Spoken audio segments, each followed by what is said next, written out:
पांचवें अध्याय में मुख्य सर्ग था।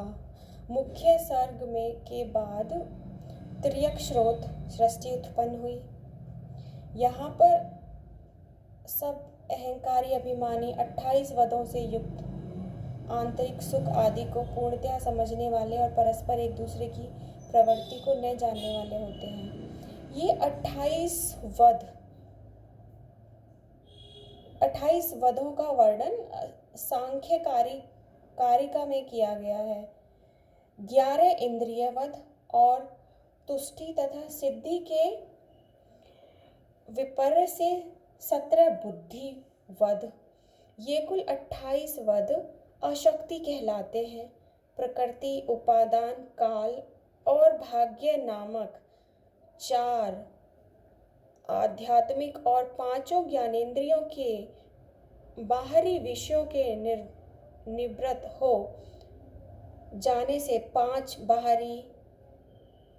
इस प्रकार कुल 9 तुष्टियां हैं तथा ऊहा शब्द अध्ययन,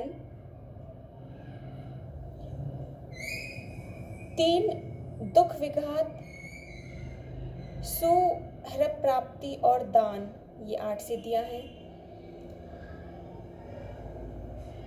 ये इंद्रिय शक्ति तुष्टि सिद्धि रूप तीनों वध मुक्ति से पूर्व भिन्न रूप हैं। अंधत्व,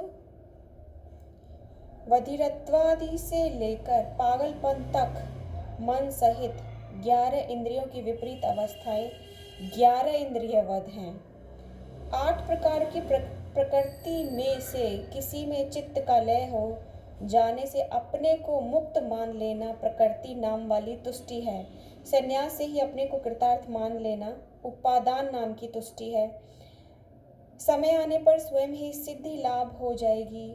ध्यान आदि क्लेश की क्या आवश्यकता है, ऐसा विचार करना काल नाम की तुष्टि है। और भाग्योदय से सिद्धि हो जाएगी, ऐसा विचार भाग्य नाम की तुष्टि है।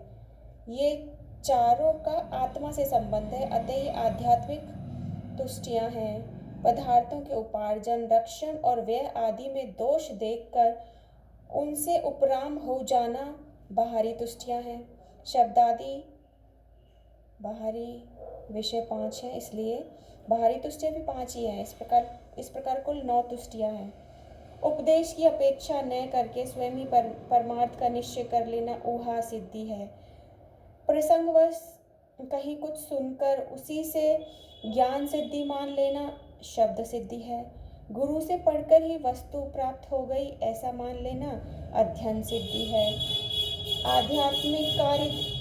आध्यात्मिक आदि त्रिविध दुखों का नाश हो जाना।